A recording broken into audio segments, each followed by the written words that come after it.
سيدنا محمد وعلى آله وأصحابه أهل الصدق والقيام أما بعد. Baik, eh, teman-teman sekalian, Alhamdulillah pada siang hari ini kita melanjutkan kembali perkuliahan kita, dan kalau tidak salah ini adalah minggu terakhir kita masuk di Ramadan ya. Insya Allah kita akan lanjutkan kembali Ba'da Aid ya, Ba'da Aid sudah Aid, dan eh, sekarang kita sampai pada pembahasan tafsir apa, teman-teman? Tafsir Al-Azhar ya, Buya Hamka. Iya, Pak. Iya, baik. Eh, Salawat dan salam semoga selalu tercurahkan kepada junjungan kita Sallallahu Alaihi. Baik, siapa yang bertugas, teman-teman sekalian? Kelompok 4, Pak.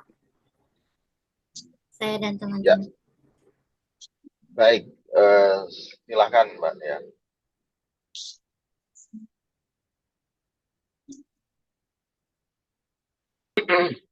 Tentu tafsir Al-Azhar ini satu tafsir yang menarik ya, teman-teman sekalian.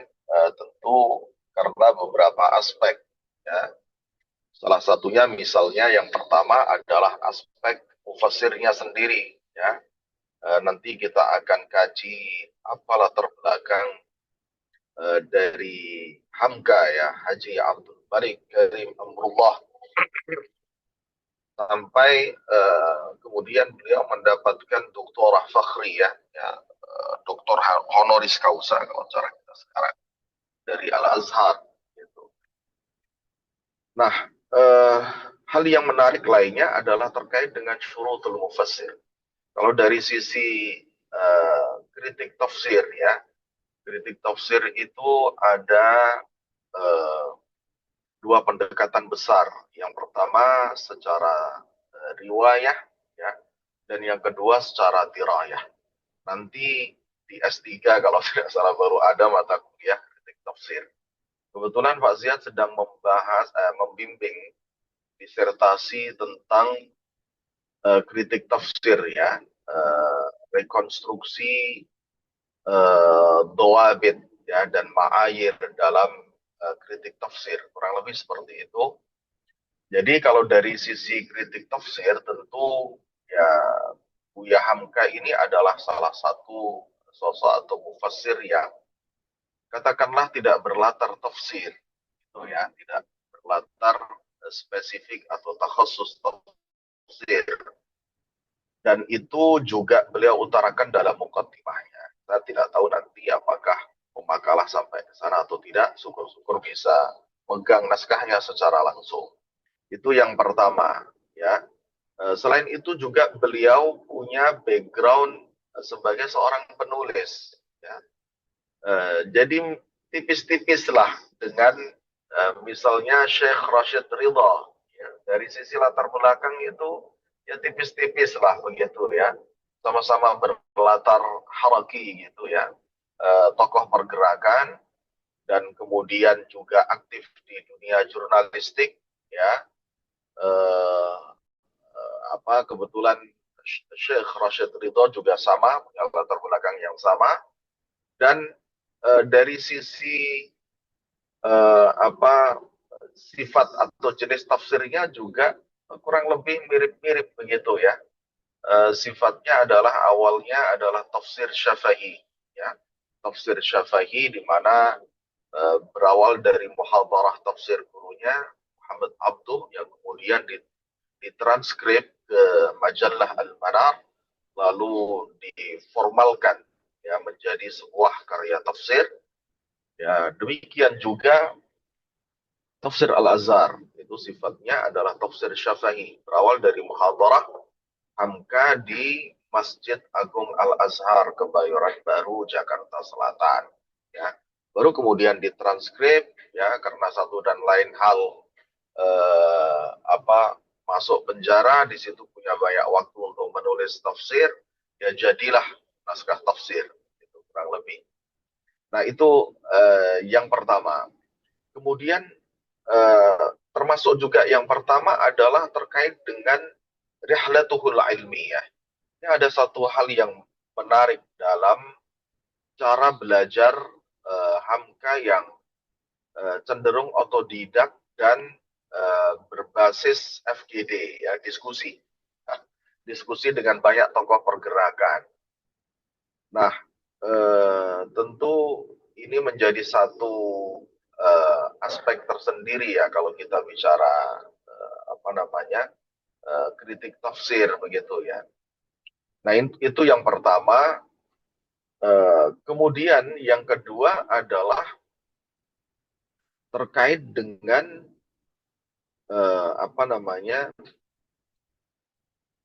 kalau kita bicara laun ya, corak ya, kalau kita perhatikan secara seksama, ya, karena kita boleh katakan bahwa Hamka ini adalah salah satu tokoh pergerakan di Indonesia di awal zaman Orde Baru, ya, Orde Lama maaf, yang sangat terinspirasi sekali dari Madrasatul Abduh, ya, di mana kita sama-sama ketahui kalau tafsir-tafsir yang bercorak istimai, haraki itu apa kecenderungannya banyak mengabaikan aspek kebahasaan, ya, dan bahkan diutarakan sendiri dalam mukaddimahnya membahas tentang kebahasaan, mukaddimah al-manar maksudnya, eh, membahas aspek kebahasaan itu menghabiskan banyak waktu gitu ya, dan cenderung apa, mengesampingkan pembaca tafsir, ya, dalam hal ini adalah umat ini dari makna dan kandungan Al-Quran, pesan dan kandungan Al-Quran. Nah, kita lihat nanti apakah juga pemakalah sampai ke sana atau tidak, ya. Jadi tentu hal ini menjadi satu pembahasan tersendiri dalam melihat alwanut tafsir, ya, alwanut tafsir atau corak tafsir. Nah, yang terakhir mungkin adalah tadi ya, sebenarnya masih yang pertama terkait dengan perjalanan intelektual Hamka, di mana Hamka itu menulis secara terpisah, ya, pandangan beliau secara khusus terhadap pembahasan secara khusus juga, ya, misalnya tentang pandangan beliau tentang tasawuf. Kalau kita cari di Al-Azhar, ya, kita lacak pada ayat-ayat tentang akhlak, saya kita tidak akan menemukan, ya, bagaimana intisabuhul madhabi, ya, eh, tasawufan itu intima ila tariqah yani, itu tidak akan ketahuan meskipun keluarga beliau, atasan-atasan beliau, ayah, kakek, dan seterusnya itu pekat dengan dunia tasawuf, ya. Apalagi berasal dari Sumatera Barat, ya. Jadi apa, perkembangan thariqat di sana itu sangat pesat, ya, menyaingi Pulau Jawa gitu ya kurang lebih, atau bahkan lebih pesat di sana, mencakup mu'tabarah wa ghairu mu'tabarah, thariqah yang mu'tabarah wa ghairu mu'tabarah. Wajar kalau kemudian misalnya mereka punya jalur tersendiri, misalnya dalam penentuan awal dan akhir Ramadan, ya, ya, punya manhaj sendirilah, ya. Nah, selain misalnya tasawuf, ya, karena beliau utarakan dalam atau beliau tuangkan dalam satu karya khusus, ya, tasawuf modern, ya. Kemudian juga pandangan beliau terhadap tadi ya Pak Ziyad singgung penentuan awal dan akhir Ramadan, ya. Kalau kita lihat penafsiran beliau di Al Azhar itu terkait dengan ayat misalnya apa, ya ayyuhalladzina amanu kutiba alaikumusiyam, terutama pada wakulu washrabu hatta yatabayyana lakumul khaytul abyadu minal khaytil aswadi minal fajr, maka yang nampak di sana adalah hisab. Namun akhir-akhir beliau menulis pandangan beliau secara khusus, ya, dalam sebuah judul buku, saya kembali ke ru'yat gitu. Jadi itu satu hal yang menarik ya dalam karir intelektual seorang Buya Hamka ya yang menarik untuk dicermati. Ala kulihal bahwa Al-Azhar merupakan salah satu karya anak bangsa ya, tokoh lokal Nusantara dalam bidang tafsir yang patut kita apresiasi. Mahmakana al-amr ya, atau mahmakanatil umur. Ya. Baik, oke, boleh dimulai silahkan teman-teman yang bertugas.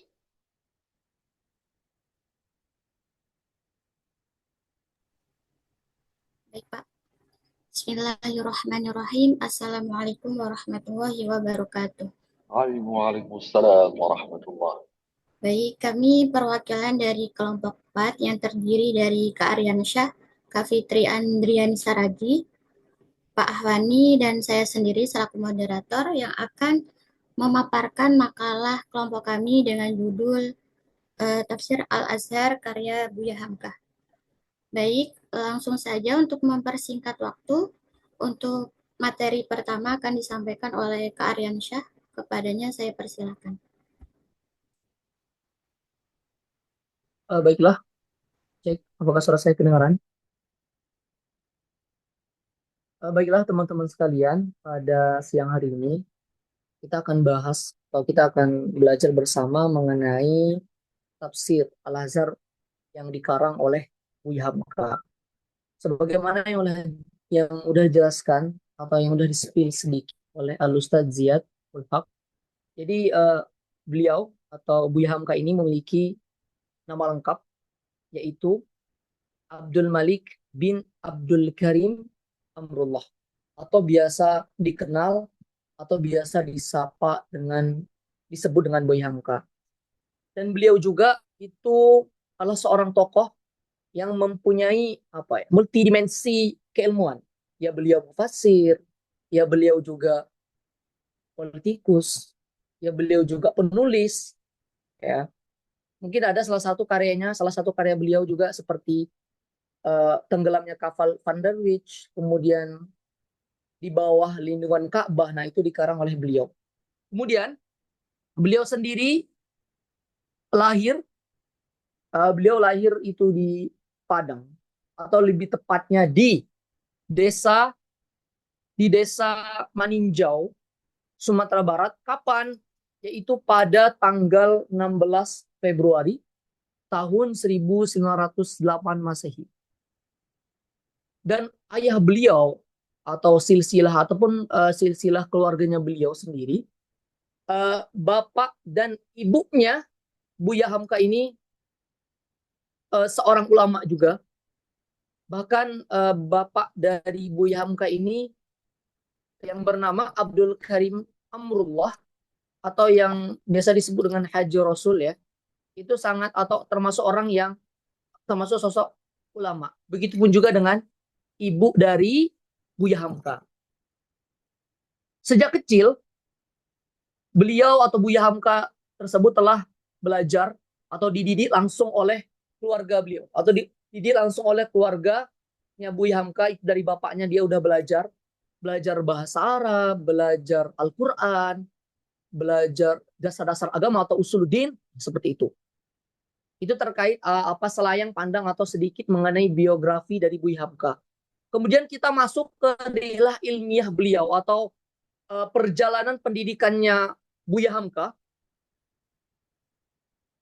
Berbicara mengenai perjalanan pendidikan, jadi beliau atau Buya Hamka itu pertama, sebagaimana udah saya jelaskan sebelumnya, jadi beliau itu udah dididik sama ayahnya dari kecil, udah belajar. Kemudian selain itu juga karena ayahnya beliau itu mempunyai suatu lembaga atau yang bernama Tawalib, ya. Di situ beliau juga mempelajari lagi ilmu agama, sampailah dan pada saat usianya 16 tahun beliau merantau atau melalang buana ke Jogja. Di sana beliau belajar lagi terus memperdalam tentang keilmuannya beliau, ya. Di sana beliau juga aktif di Jogja beliau aktif dan berkecimpung di ada namanya Serikat Islam ya. Kemudian kemudian setelah itu tak cukup di situ juga, beliau juga uh, belajar atau pergi ke Mekah untuk menunaikan haji, tapi di samping itu juga beliau belajar. Jadi kesempatan fursah beliau ke haji itu beliau manfaatkan untuk belajar, untuk memperluas wawasan beliau, untuk memperluas maklumat ya knowledge beliau. Kemudian setelah itu baru beliau setelah dari Mekah tidak langsung pulang lagi ke asal tempat atau ke Padang, tapi beliau setelah itu masih belajar lagi di Medan. Nah, itu terkait rihlah atau perjalanan rihlah ilmiahnya Buya Hamka. Kemudian termasuk karya-karyanya beliau, ada banyak sekali karya-karya seperti ada tasawuf modern, ada juga lembaga budi, ada juga falsafah hidup, dan salah satu kitab tafsir yang dikarang oleh beliau yaitu ada tafsir Al-Azhar. Dan dari yang kami baca di tafsir ini, nama pertama dari nama ya. Nama itu sebagian yang udah kami baca, nama Al-Azhar itu disebut dari masjid yang beliau dirikan yang ada di Jakarta dan terinspirasi atau diilhami oleh Syekh Muhammad Saltut. Nah, kemudian beliau ini mulai mendakwakan atau tafsir Al-Azhar ini di masjid tersebut pada jamaah yang ada di masjid di Kebayoran Baru Jakarta tersebut. Kemudian kenapa juga disebut hadza tafsir yusamma bi tafsir Al-Azhar sebagai bentuk terima kasih kepada apa ya? Kepada bentuk terima kasih kepada atas terima kasih terhadap penghargaan yang diberikan kepada beliau, dan penghargaan tersebut dari gelar kebanggaan tersebut itu tuh dari Al-Azhar, dari Mesir. Nah, oleh karena itu namanya tafsir Al-Azhar. Adapun nanti terkait bagaimana sumber penafsiran atau ini apakah dia bil maksud bil ra'yi, kemudian kalau ditinjau juga dari cara penafsiran, cara penyajian, itu akan disampaikan lebih detailnya oleh teman saya berikutnya. Kepadanya kami persilakan, itu aja.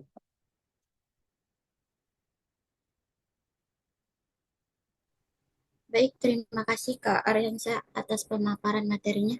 Selanjutnya untuk pemateri kedua kepada Kak Fitri Andriani Saragi, saya persilakan.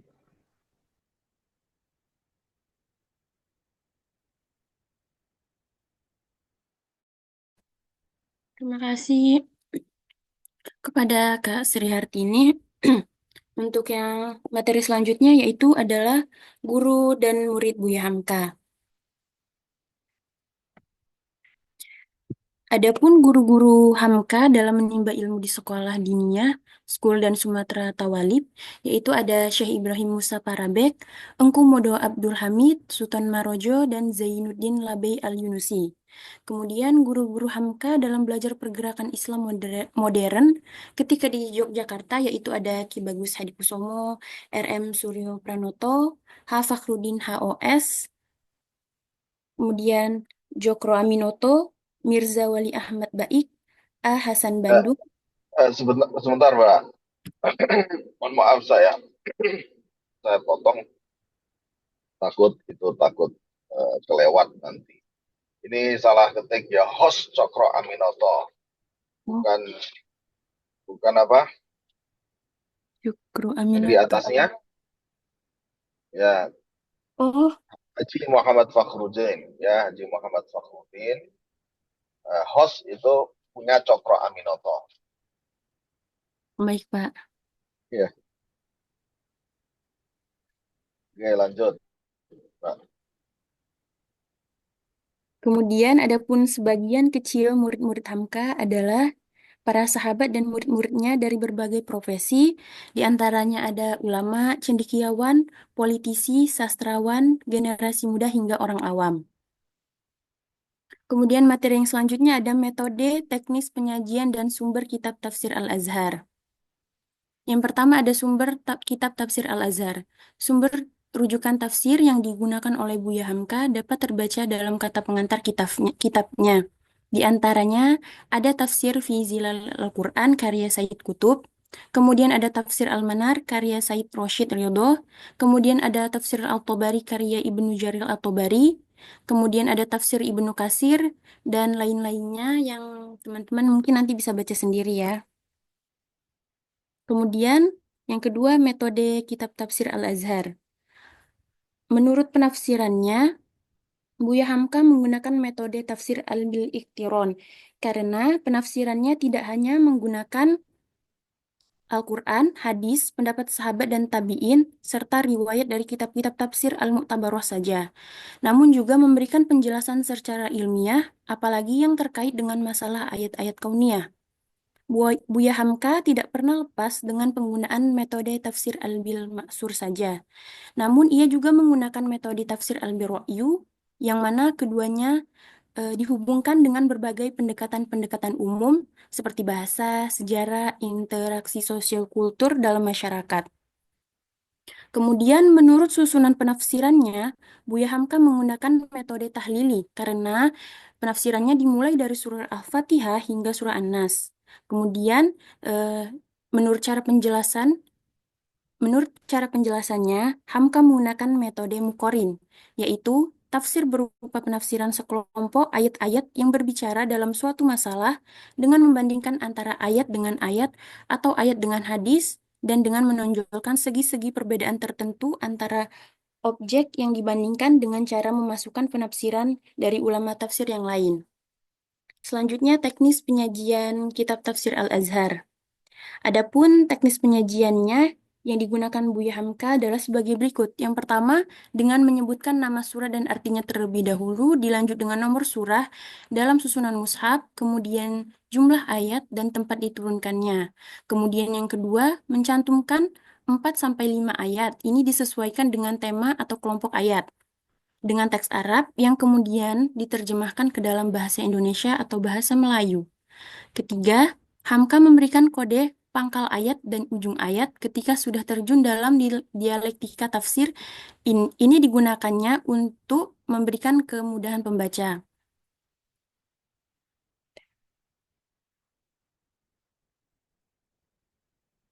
Kemudian materi yang selanjutnya itu corak, kelebihan, dan kekurangan dari kitab tafsir Al-Azhar. Yang pertama ada corak tafsir Al-Azhar. Dalam mengamati penafsiran yang diberikan oleh Hamka dalam tafsir Al-Azhar, dapat kita lihat bahwa ia selalu merespon kondisi sosial masyarakat dan berupaya mengatasi berbagai masalah yang timbul di dalamnya. Dari segi corak penafsiran, jelas bahwa Hamka menggunakan pendekatan adab ijtimai atau sosial kemasyarakatan. Pendekatan ini merupakan suatu corak tafsir yang menekankan penjelasan tentang petunjuk yang terkandung dalam ayat-ayat Al-Quran yang langsung berkaitan dengan kehidupan masyarakat. Selanjutnya akan dijelaskan oleh pemateri yang lain. Saya kembalikan kepada moderator.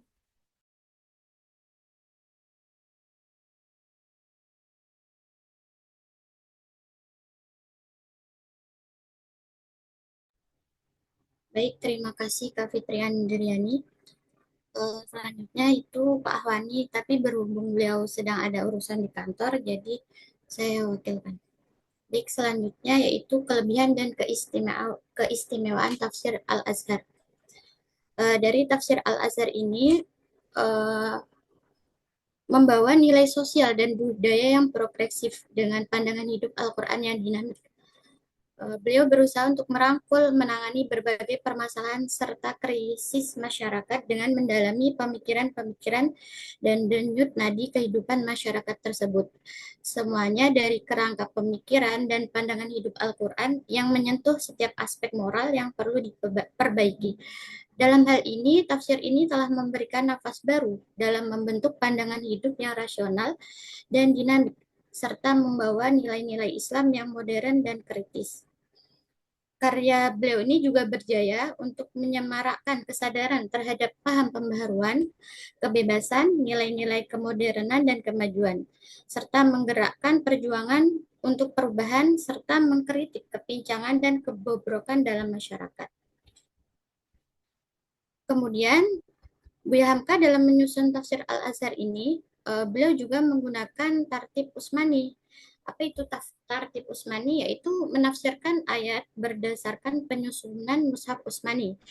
Keistimewaan yang didapatkan dari tafsir ini karena menggali dengan pendahuluan yang berbicara banyak tentang ilmu-ilmu Al-Quran, seperti ada definisi Al-Quran, Makkiyah dan Madaniyah, Nuzul Quran.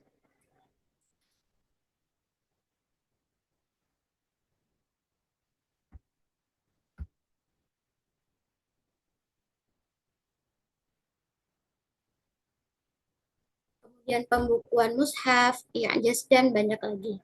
Sebuah kemudahan yang didapatkan sebab Hamka menyusun tafsir ayat demi ayat dengan cara pengelompokan pokok bahasan sebagaimana tafsir Sayyid Qutb atau Al-Marudi. Kemudian mengenai langkah penafsiran yang beliau ambil, itu menurut Husnul Hidayati, beliau berkesimpulan bahwa keilmuannya itu dapat diterapkan dalam kaidah-kaidah penafsiran. Berikut langkah-langkah penafsiran Buya Hamka. Yang pertama, menerjemahkan ayat secara utuh di setiap pembahasan. Kemudian yang kedua itu memberikan penjelasan masing-masing dari nama surah dalam Al-Quran, kemudian disertai dengan penjelasan yang komprehensif. Kemudian yang ketiga, memberikan tema besar ketika setiap ingin membahas tafsir terhadap kelompok ayat yang akan menjadi sajian. Kemudian yang keempat, kegiatan penafsiran beliau itu dilakukan dengan menjelaskan ayat-ayat sesuai dengan kelompok yang sudah ditentukan atau secara tematik. Kemudian menjelaskan munasabah atau hubungan antar ayat dengan ayat yang lainnya, menjelaskan asbabun nuzul,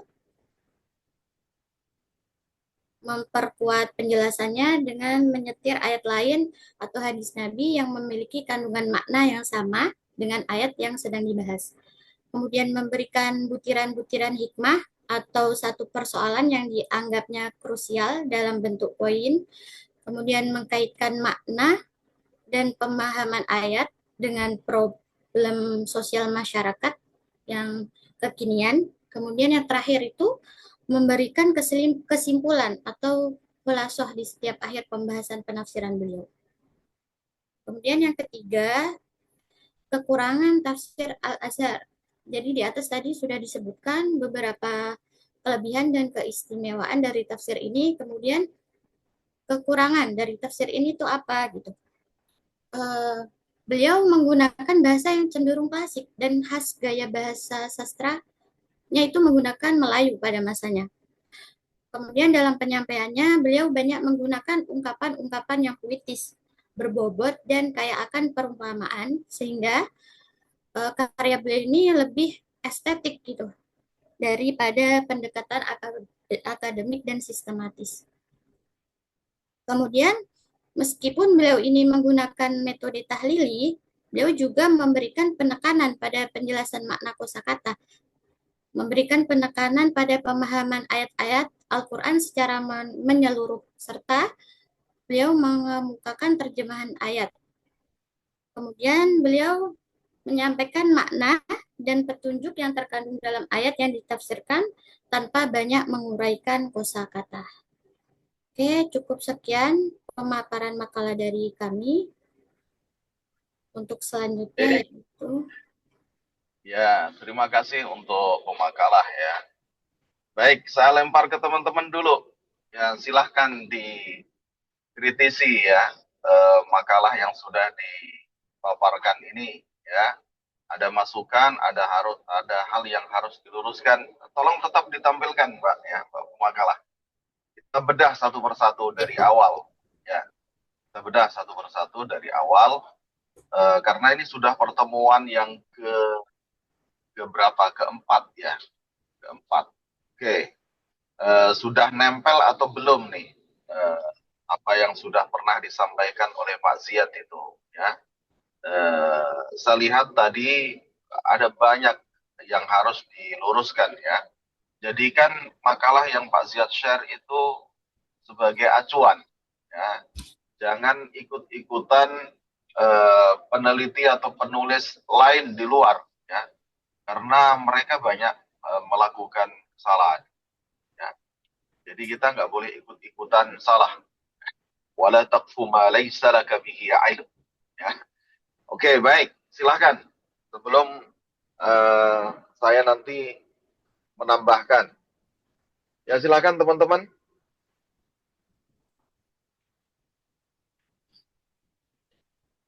Baik, mungkin dari teman-teman ada yang ingin bertanya atau menanggapi, saya persilahkan. Ya, ini ada 42 orang loh ini. Ya. Banyak nih. Ya, ya silahkan. Jangan sungkan ya.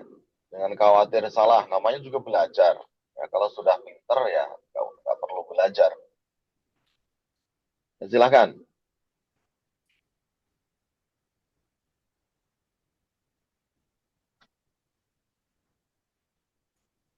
Pak Abdul Hakim, هل من سؤال أو يعني هناك اقتراحات فليتفضل مشكورا ومأجورا. Lama-lama sudah. Gimana lama? Ini banyak ini. Ba'din, ba'din. Insyaallah. Nantazir al-akhir. تنتظر. لما تنتظر؟ يا مباشرة يعني تكلم. لا. Ya, ya, baik ya.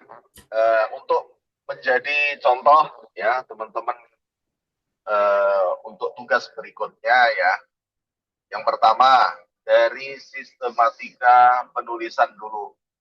Ya, Pak Ziad sudah sampaikan kajian kita itu mata kuliah itu kita itu eh, adalah studi naskah. Ya.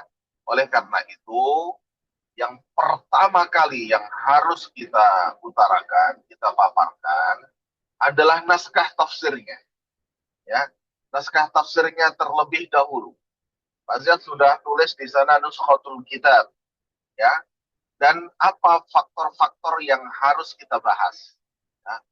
Mulai dari bukti secara fisiknya, ya, tampilkan fotonya, screenshot saja, ya.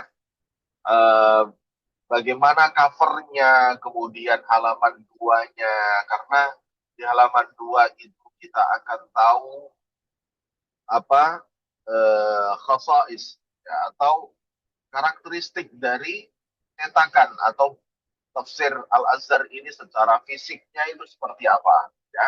Data fisiologisnya semua harus diutarakan di sana, ya. Covernya soft atau hard, ya, kemudian dicetak dengan kertas jenis apa, yang diterbitkan oleh siapa, ya, berapa jumlah jilidnya, per jilidnya halamannya berapa, itu harus detail semuanya ya, karena kita adalah kajian naskah filologi ya, jadi semua yang terkait dengan naskah itu harus tersaji informasinya. Kemudian tafsir ini dicetak oleh penerbit apa saja. Yang pertama oleh Bulan Bintang, kemudian oleh apa namanya Toha Putra atau apa ya. Semua harus tersaji karena setiap penerbit itu punya karakteristik yang berbeda ya. Adakah revisi di sana dan seterusnya dan seterusnya. Tentu ini hal pertama yang harus kita sajikan ya.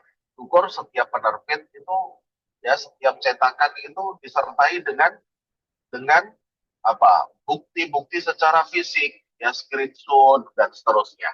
Oke ya, kemudian suara saya bisa didengar. Itu yang pertama. Kemudian baru biografi ya, baru biografi, karena kita tidak sedang fokus membahas tentang pemikiran ya, pemikiran beda. Kalau studi pemikiran ya, dirasah fikriyah misalnya, manhaji ya, maka sistematika pembahasannya kita mulai dari biografi dulu, terjamatu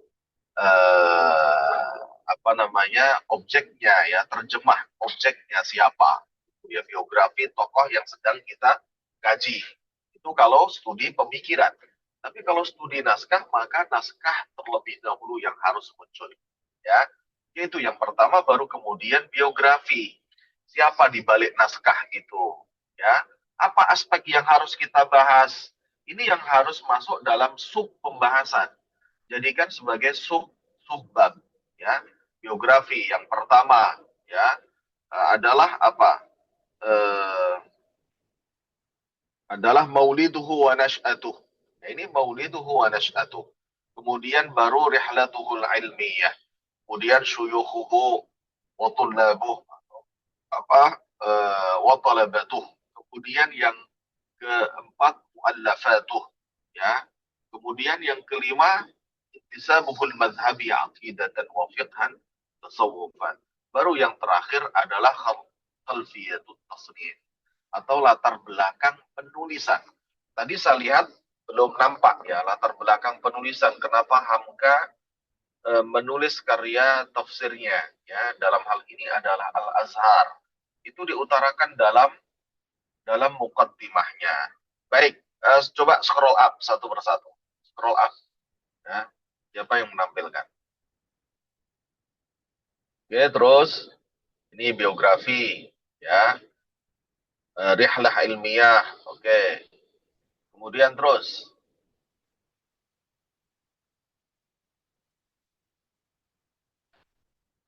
Ya, karya-karya. Oke, muallafatuh.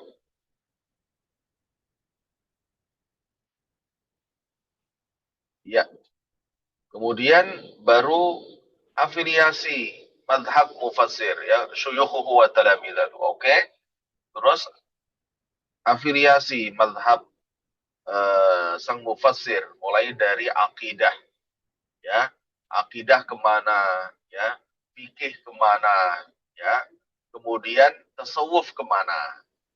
Baru khalfiyatut tasnif yang belum di sini nampak ya, adalah latar belakang penulisan, lihat di muqaddimah. Baru kemudian membahas tentang manhaj ya, maaf, sumber dulu sebelum manhaj. Ingat ya, sumber dulu. Kenapa sumber dulu? Ya, sebelum seseorang menulis tafsir, tentu dia membaca dulu. Gak lantas kemudian memilih manhajnya. Enggak. Ya. Pasti, ya, ketika seorang hendak menuliskan tafsir, itu baca dulu karya tafsir sebelumnya. Oleh karena itu, yang penting untuk dikemukakan dulu adalah sumber penafsiran, masadirut tasrif, masadirut tafsir. Ya. Di situ ada dua. Yang pertama adalah sumber penulisan ya, yang biasanya ada di muqaddimah. Nah, satu masukan saya agar tidak kesannya kita selalu ngutip dari penulis lain, maka kutip pernyataan Hamka secara langsung dari muqaddimahnya, dari muqaddimah Al-Azhar. Ini kan kutipan tidak langsung namanya, ya. Nah, kutip pernyataan ya atau tulisan Hamka secara langsung dalam muqaddimah yang menyatakan sumber penulisan dari mana Buya Hamka itu mengutip banyak karya tafsir sebelumnya. Tafsir apa saja di situ ya. Kalau bisa dilengkapi dengan kutipan secara langsung, meskipun boleh juga kemudian memperkuat itu dengan kutipan tidak langsung. Itu masadirut tasrif. Baru berikutnya adalah masadirut tafsir. Oke, terus lanjut. Tadi saya lihat gado-gado itu ya, masadirut tafsir. Oke, sampai di sini ya. Oke, menurut sumber penafsiran Buya Hamka menggunakan metode tafsir bil iktiran ya. Ini nggak ada istilah metode tafsir bil iktiran, itu nggak ada ya. Namanya metode tafsir muqaran ada ya. Metode tafsir bil iktiran ya, ini jadi nggak jelas bicara sumber penafsiran tapi bicara metode ya. Teman-teman sekalian, antara masdar dengan manhaj itu berbeda ya. Tadi masdar sudah dibahas. Kalau sumber penafsiran ya berarti apakah Al-Azhar itu kategori bil ma'thur atau bil ra'yi atau bil isyarah. Jadi di sini tidak tepat ya. Sumber penafsiran tapi bicara metode. Nah, ini tentu salah kaprah ya, bicara sumber tapi kemudian yang muncul metode ya. Oke, clear? Karena penafsiran tidak hanya menggunakan Al-Qur'an, hadis, pendapat sahabat dan tabi'in. Nah, ini bicara sumber. Ngerti nggak maksudnya? Ya, yang pertama, kesalahan penulis adalah pada menurut sumber penafsirannya, tapi bicara metode tafsir, bil iktiran. Tapi kemudian di situ yang muncul adalah menggunakan Al-Quran dan hadis, pendapat sahabat tabi'in. Nah, ini bicara sumber lagi. Ya, nah ini campur-campur. Oke, tetapi juga memberikan penjelasan secara ilmiah ra'yu. Oh, ini bicara sumber lagi. Nah, makanya ini gado-gado. Jadi harus dipisah mana pembahasan masadirut tafsir, mana pembahasan manahijut tafsir. Harus clear ya, karena keduanya ada perbedaan yang substansial tentunya. Oke, apalagi yang terkait dengan masalah-masalah yang tidak hanya lepas dengan penggunaan metode tafsir bil ma'thur. Ini salah kaprah. Gak ada metode tafsir bil ma'thur. Yang ada adalah sumber penafsiran bil ma'thur.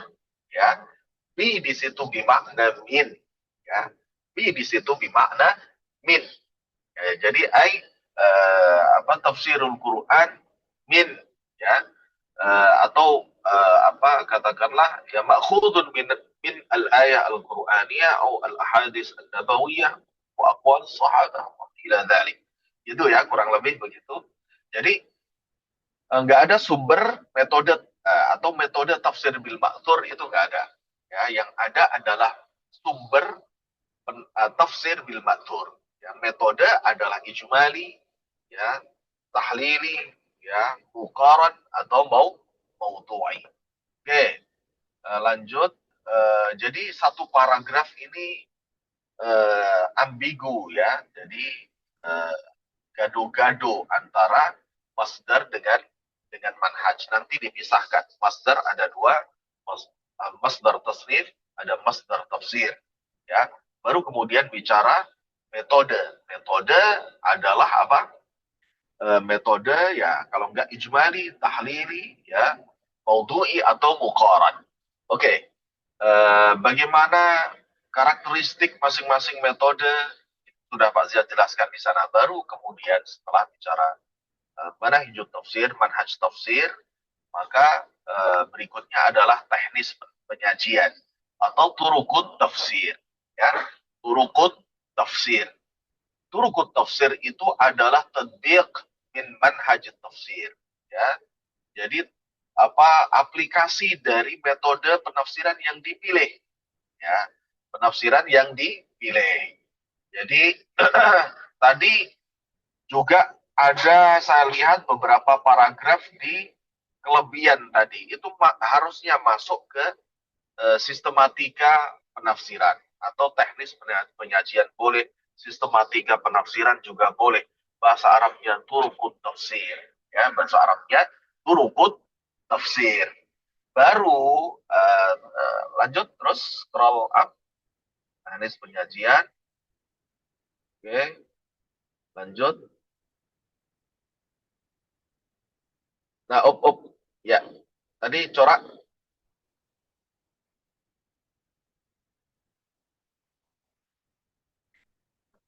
Nah, oke, corak tadi. Oke ya, corak tafsir Al-Azhar. Dalam mengamati penafsiran yang diberikan oleh tafsir ya selaku merespon kondisi sosial masyarakat ya.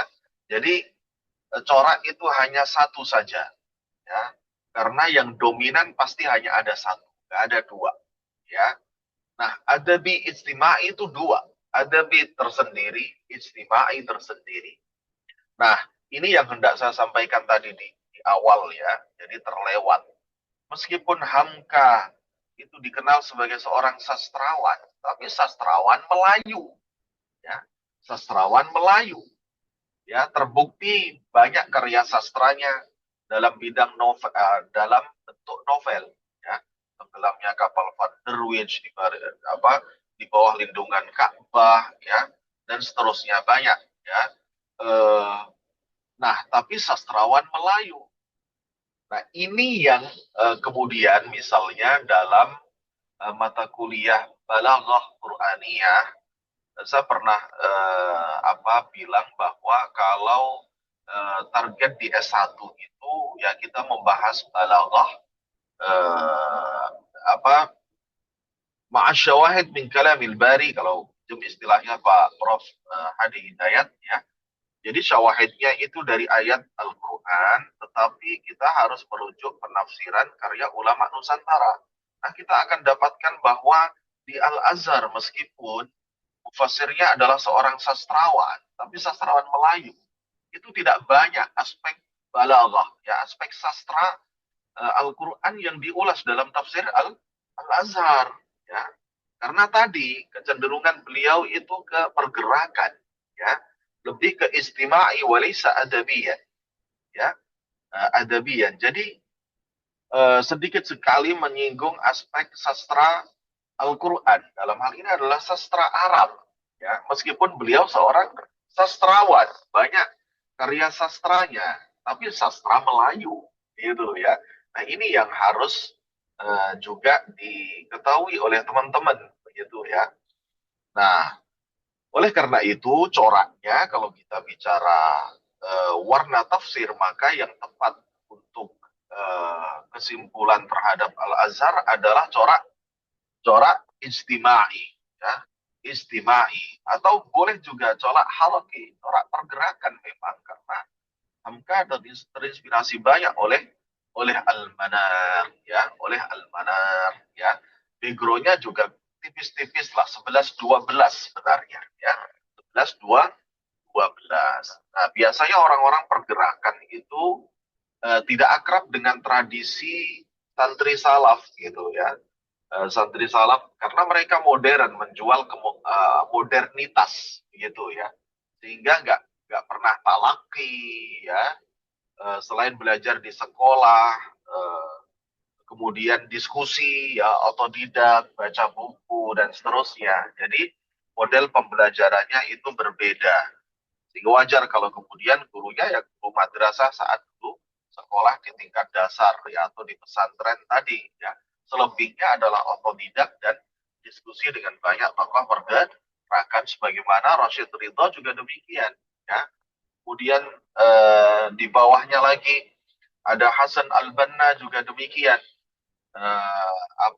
termasuk rekannya yang kemudian mendirikan Hizbut Tahrir, ya.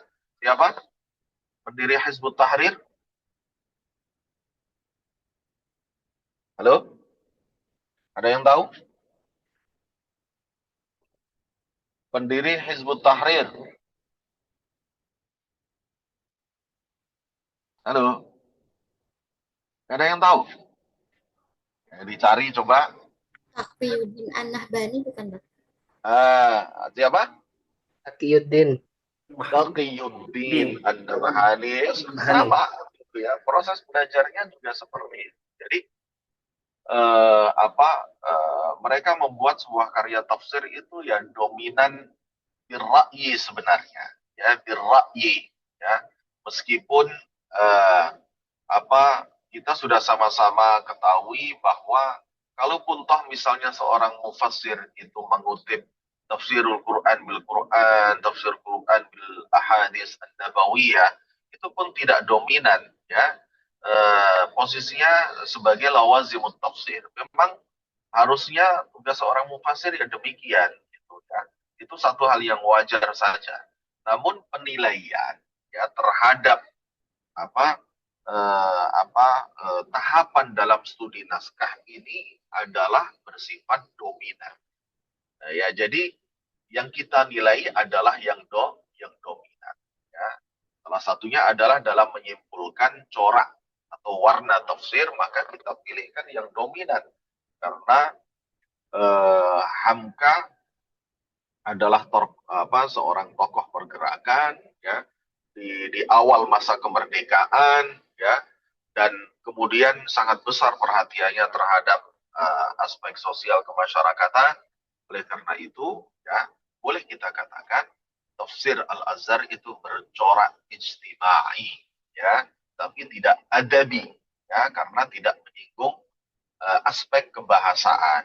Berbeda dengan Pak Quraisy, ya, Al-Misbah, ya, yaitu adabi, ya, coraknya adalah adabi karena menyinggung banyak aspek kebahasaan. Sebagaimana background latar belakang beliau yang menjadikan Nazmud Durar fi tanasubil ay was surar fi tanasubil ay was suwar di al-biqa'i dirasah wa tahqiq sebagai karya ilmiahnya, sebagai disertasinya. Baik, oke, lanjut terus scroll up corak tafsir Al-Azhar. Ya, untuk setiap kesimpulan ya harus disertai dengan syahidnya ya. Kelebihan dan keistimewaan tafsir Al-Azhar. Ini dibuat simpel saja karena dia bentuknya kesimpulan ya, teman-teman. Pemakalah. Jadi tidak dibuat naratif seperti ini. Jadi dibuat pointer ya. Adapun kelebihan dari tafsir Al-Azhar adalah sebagai berikut. Satu. Ya. Oke. Nah, terkait dengan penyusunan tafsir Al-Azhar ya, tertib tafsir ini tidak perlu dibahas karena itu merupakan konsekuensi ya dalam manhaj, ya, dalam manhaj. Sudah pasti penafsiran ijmali itu hasba tertib mushafi. Nggak ada tertib usmani, nggak ada. Tertib mushafi. Ya. Bahasanya tertib mushafi. Ya. Karena kalau tertib usmani ini nanti fi kalam ya terkait dengan tertibu as-suwar al-Qur'aniyah 'inda sahabah al-kiram. Itu macam-macam ya. Nah, bahasa yang baku digunakan adalah tertib mushafi. Itu udah pasti ijmali, tahlili ya. Gak mungkin tahlili itu hasbah tertib nuzuli, itu gak ada ya.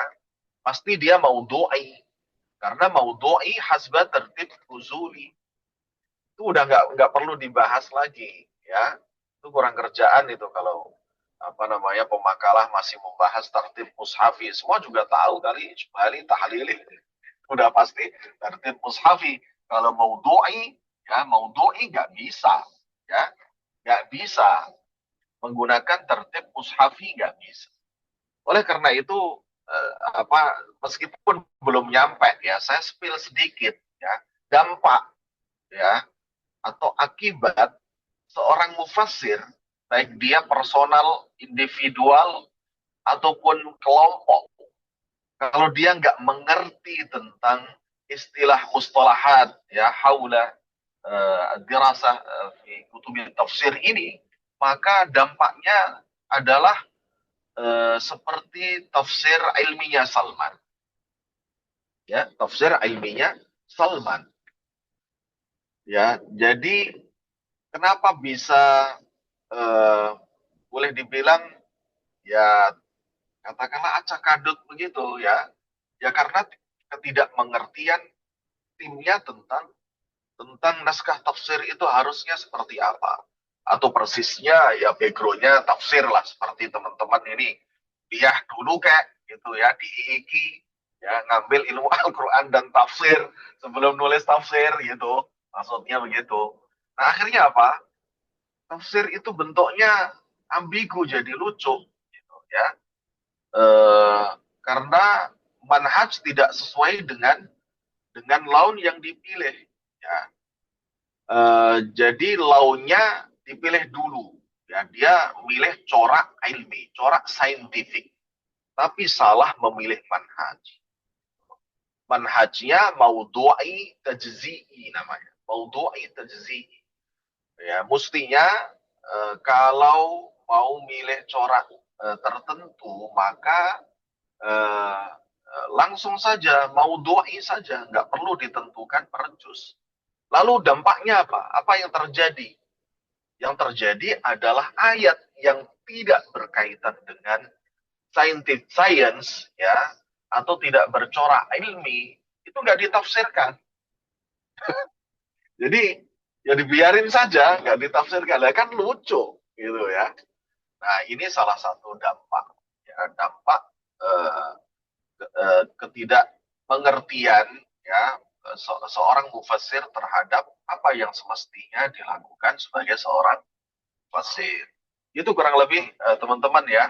Ini penting untuk diperhatikan ya terkait dengan ketepatan penggunaan istilah ini dan aplikasinya dalam melakukan studi naskah. Pak Ziyad insya Allah tidak akan bosan untuk selalu mengingatkan ini. Karena ini merupakan capaian khusus pembelajaran mata kuliah ini. Gagal paham penggunaan atau memahami dan menggunakan istilah ini berarti ya Pak Ziyad tidak sukses mengajar mata kuliah ini. Gitu kan? Itu ya. Oke, baik. Oke ya.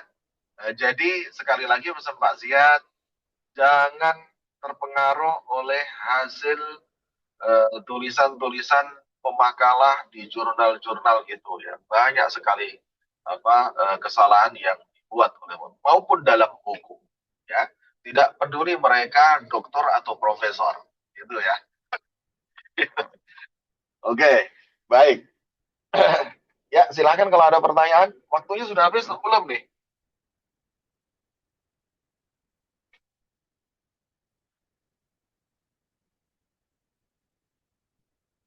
Ya. Jadi apa yang Pak Ziyad tuliskan di situ merupakan hasil pengalaman mengajar di naskah selama bertahun-tahun yang pertama dan juga hasil membaca buku yang terkait dengan studi naskah baik yang berbahasa Indonesia maupun yang berbahasa Arab ya. Kalau ada yang mau diskusi silahkan ya. Ya, di kelas sebelumnya, di kelas kemarin, kebetulan adik kelas saya jauh ya, saat di pesantren nggak ketemu, ya S1 di Al-Azhar. Kemudian dia yang bersangkutan nggak terima, iya ayo kita ketemu, ya silakan datang ke rumah saya, datang. Nah, kasih kitabnya semuanya ya, baca dulu baru kemudian kita diskusi. Baik, oke itu aja ya teman-teman sekalian. Kalau tidak ada pertanyaan, eh, gimana PJ kelas? Waktu kita masih atau sudah habis?